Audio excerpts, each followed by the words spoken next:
right, the Klingon. Can you? This is part of the set. I'm just saying it, obviously, because I've done several installments on the Klingons for the intelligence manuals, the ship recognition manuals, so on and so forth. This is the game operations manual. Basically, this is the player's handbook and GM guide for all things Klingon. If you want to play a Klingon in your game, or you want to have really deep NPC Klingons, this is a good asset to have. And I'm going to read you a little bit of it. It's impossible to imagine what Star Trek would have been like without the Klingons. Just as Tom Sawyer needed Injun Joe and Holmes required the contrast of Moriarty, pronunciation, Captain Kirk would not have been the same without Kang, Koloff, Kor, and their kin. In Star Trek, however, the Klingons are more than just a foil for the good guys. It may have began that way, but before long, something in their portrayal sparked the fans' imagination. Indeed, the Klingons became more intriguing than any other alien race in Star Trek, except for the Vulcans. Fans wanted to know who they were and how they came to be that way. So, think about that for a minute. I mean, Worf is a great example, but all the bad guys, the Klingons, not all the Klingons are bad guys. Especially later in the series, we start to see, Captain Kirk became absolutely obsessed with Klingons, and he hated them to almost irrationality until he woke up to that fact. He became aware that he obsessed, and that he wasn't being justly fair to the Klingons as a whole. Meanwhile, the Klingons themselves are very aggressively paranoid and so on and so forth. They can't help themselves to be what they are, which makes them some of the most interesting and unique alien encounter characters of any of the sci-fi genre, to my opinion. And you're welcome to debate that opinion, or to put your 2 cents in there. So, if you want to know about designing Klingon adventures, mainstream ideas, pre-war adventures, i.e. before the 4-Year War, circa the Enterprise TV series, and prior to that, very little was known about the Klingons, so you would represent them as such. The 4-Year War, the wars after the years after the war, and then later adventures. An example. An adventure situation during this era would resemble those in Star Trek TV series, but perhaps more military tension attached to the instance. Secret spy missions deep into the UFT territory, such as the one represented in Star Trek 3, present our opportunities for conflict. The Klingons are as paranoid as ever, as their reaction to the Genesis device showed only too well. Klingons refer to it as the Genesis torpedo and believe it represents a new technology for arming Federation ships against their traditional foes of Empire, etc., etc., etc. Then we have civilian character adventures. Klingon-based adventures, planet side, ship side, Klingons versus Romulans. See, that's one of the other things about you potentially can have as a GM, as a player. You can run an entire campaign that has absolutely nothing to do with the Federation. You can have the Klingons versus Romulans, Klingons versus the Orions, Klingons versus etc., etc.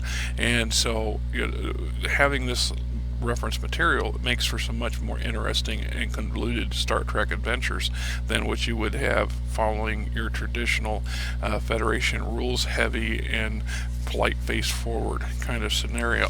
Oh, there you go, Rob. There's just yet another way to play in this universe without having to abide by the Federation rules, so to speak. And because the Klingons have a number of fusion races as well, we know that's how they justified the human-looking Klingons, where the Klingons they have a lot less Imperial traits. So it would be plausible for a very human-looking Klingon to infiltrate the Federation and do all kinds of things from a player's perspective. So you could actually play against the Federation in yet another way, if that's your cup of tea. So the Klingon Empire, we have more detailed information of the Empire itself prior to. This is good through Star Trek 4 and 5, and then after that any revisions or updates to canon would of course require additional material, which we don't have. FASA stopped producing this stuff in the mid to late 90s, I think. At best, I think movie 5. I don't know after that. They may have come out with some stuff that I'm not aware of, but I stopped buying it about that time. Defense complexes, border outposts, starfront fortresses, and we have a variety of ship or planetary system data for various places. And we got Klingon history, the early history.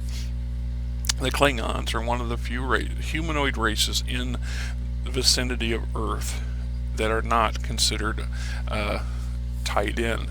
So, unlike the Romulans, humans, Vulcans, and others, the Klingon race is not created by an ancient vanished race known as the Preservers. Just saying. If you're not familiar with that, do some Googling. The Quebec conquest, unification, early expansion, Romulan enemy, growth of empire. So there's such a wide range of possible eras for an RPG game to occur in for your Klingons. If you want them to be pre-Federation, they could have encounters with the Romulans, and for the Vulcans, and so on and so forth. I mean, growth of an empire, into the Federation, Demon War. Just a second here. And a pause. Okie dokie, resume our. And take a moment. Too much coffee. Like I said, enter the Federation. So you could have a lot of encounters and adventures before you even deal with the Federation. We also have something called the Demon War. This is very briefly mentioned in canon, but it's never explained or gone into detail, and in later canon is completely ignored. At some point, before or after the 4-Year War, let's see.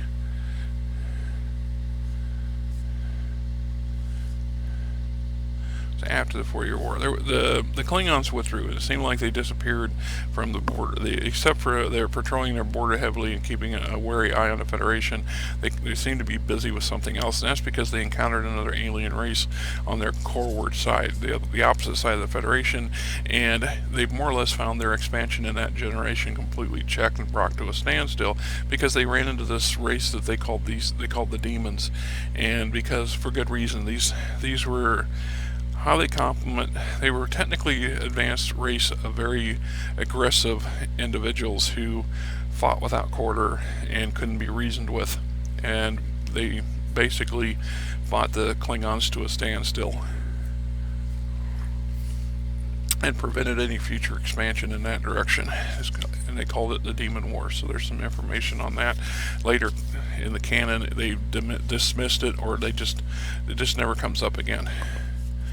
4 Years War, the Organian conflict, which would have been the second 4-year war, or potential war, that got kiboshed. Klingon Romulan Accords, the climate fusion influence timelines based on the Klingons' version of keeping history, or Klingon home system.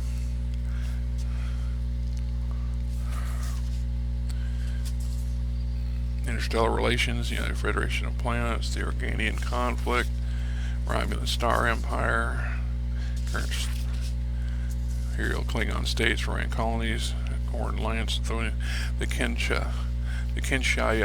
The mysterious raid known as the Kinshaya are the only spacefaring culture ever dared to invade the Klingon Empire, where the Klingons once fought against the enemy they called the Demon Possessed, was one of the bloodiest in their history.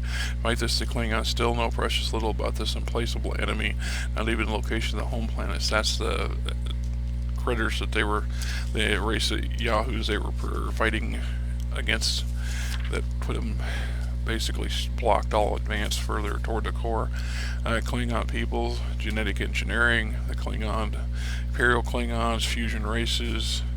This is what I'm talking about. See, it's potentially possible that you could have a human fusion, Klingon infiltrating elements of Starfleet or the Federation, and it happens, and we see it in the TV series and the movies briefly. So having an adventure along that line is quite plausible. Information on the Klingon personality, psionics, Klingon paranoia.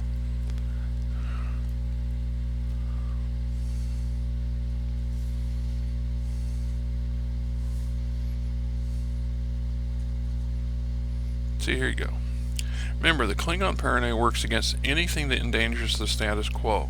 Do not allow Klingon player characters to get too powerful while giving them some powerful NPC enemies to contend with among their own people. Federation player characters, on the other hand, may be able to use this paranoia to the advantage in some situations if they can convince one set of Klingons that another set is plotting against them.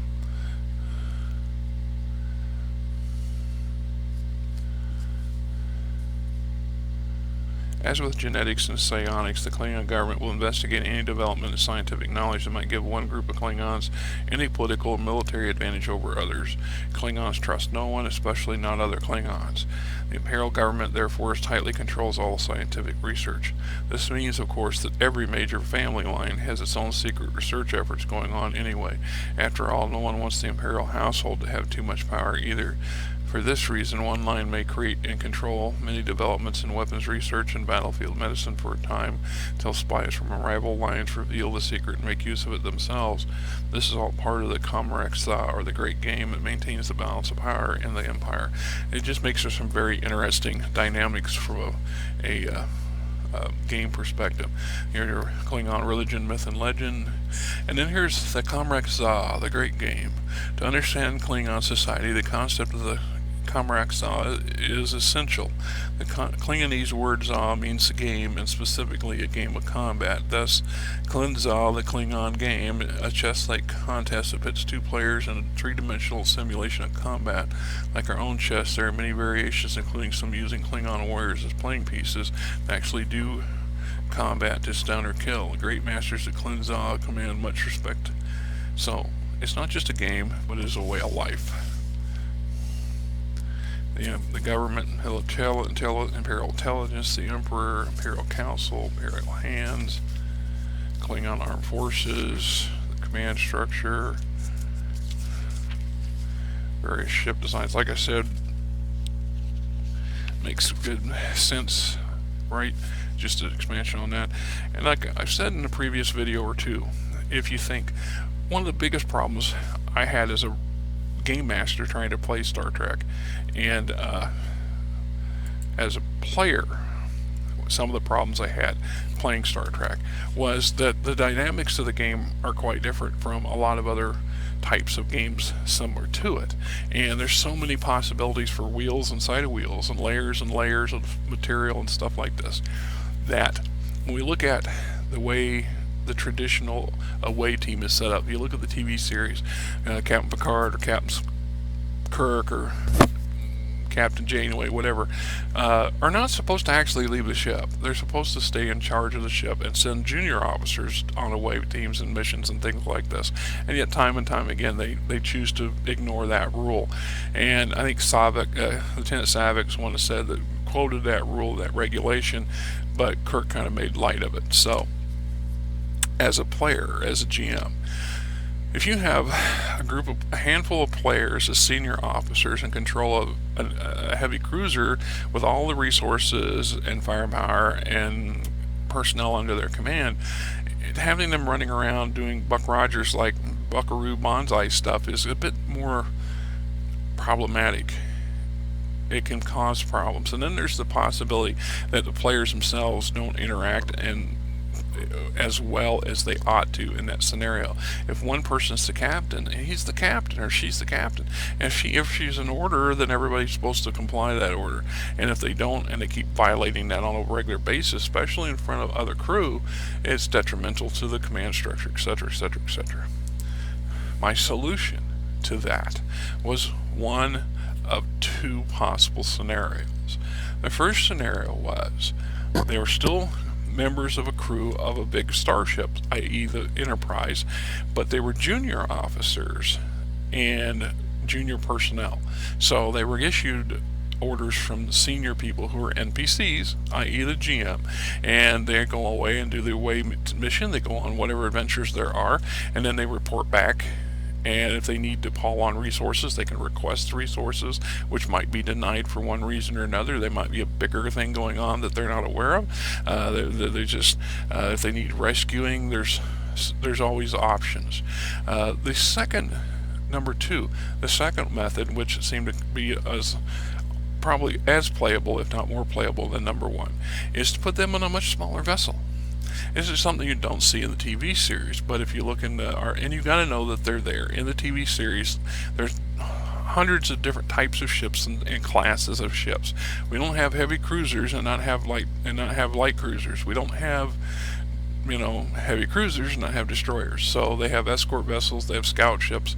The initial bird of prey for the Klingons, for example, is supposed to be a Romulan variant of the bird of prey, which is a scout ship that carries at best a dozen or so crew. Not very much in the way of senior officers and crew. So there is a playable ship for an entire adventure party. You can have, half of them be NPCs and half of them be the players. Or if you got 5 players and you got a 12-man crew, you can have 7 NPCs. And there you have it. Much easier to do. Now, they're not going to go on as big adventures. You're not going to have them encountering things like what the Enterprise would generally encounter, because that's not what they're for. But there's plenty of opportunities for a small crew on the frontier doing scouting duties or pursuing things, or an escort vessel whose job is to protect a certain area of space. Or we can up the ante to a destroyer with a crew, 40 or 50 people, 60 people, and have them do a lot more interesting things than what you would per se in the flagship. They're going to be more inclined to, I don't want to say bend the rules per se, but to manipulate things to more enjoyable play perspective from the player perspective.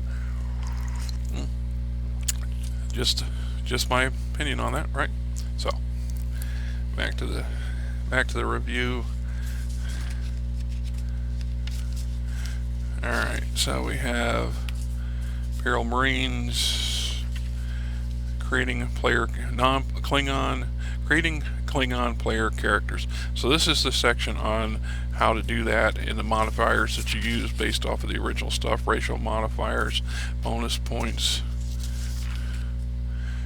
pre-academy skills. So you're training your player characters. 3 phases of training, specialty skills, skill application, service experience, advanced training.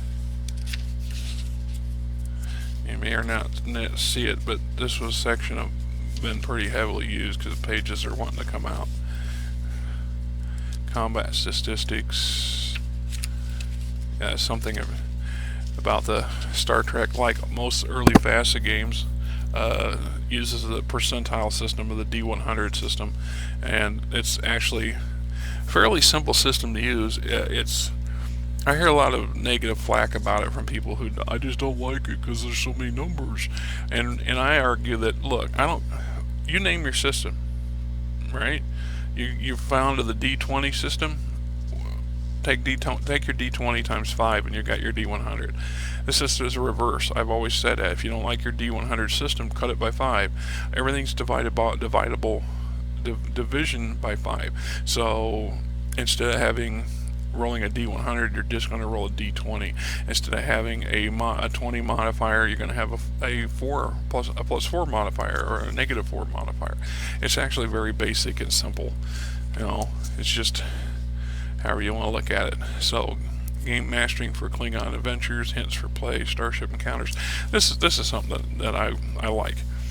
Can you imagine?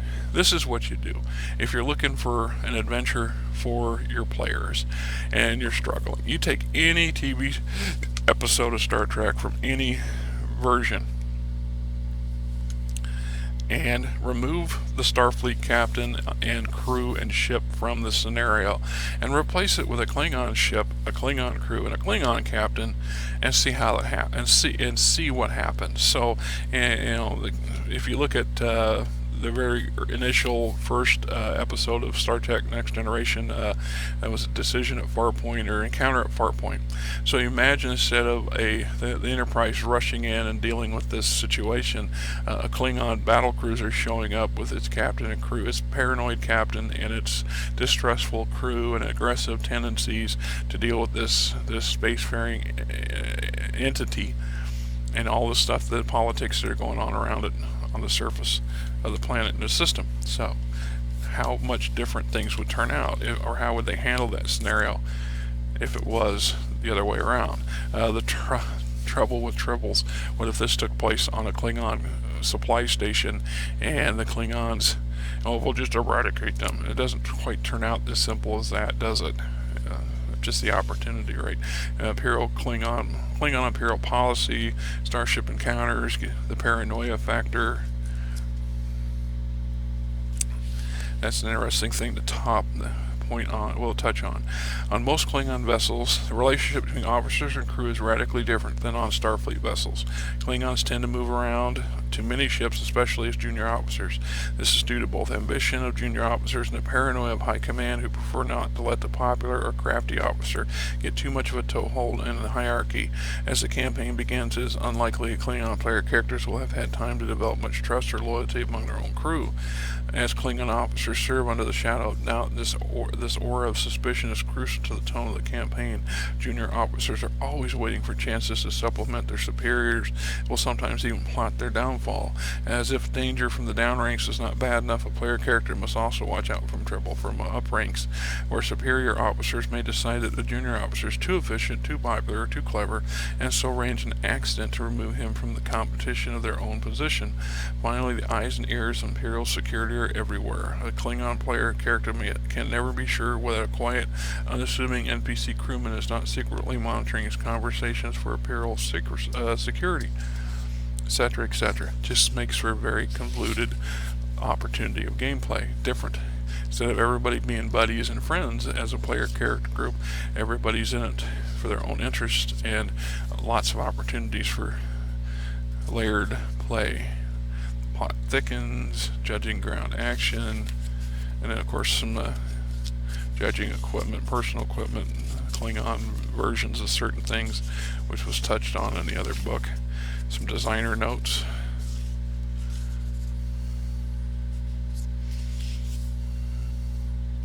Although the Star Trek TV series, professional and fan fiction, and the recent movies all provide information on Klingons, much of it is fragmentary, opening up as many questions as it answers. To create a more complete picture of the Klingon history, culture, technologies, psychology, physiology, and religion, we had to use those fragments as the basis for logical speculation. Although care has been taken to avoid contradicting the TV episodes or movies, most of the holes in Klingon background had to be filled in by authors' imaginations. Now, that said, we know that this particular version of the role-playing game cuts out in the late 90s, early 2000s. So by the time that DS9 takes off and Voyager comes along and the now Discovery, things have radically changed, and we see a lot more information on the Klingons from the canon perspective in that later, because they become increasingly more interesting to the fans, and which means that there would be even more detail and depth for the Klingons to be played, as well as the game world itself.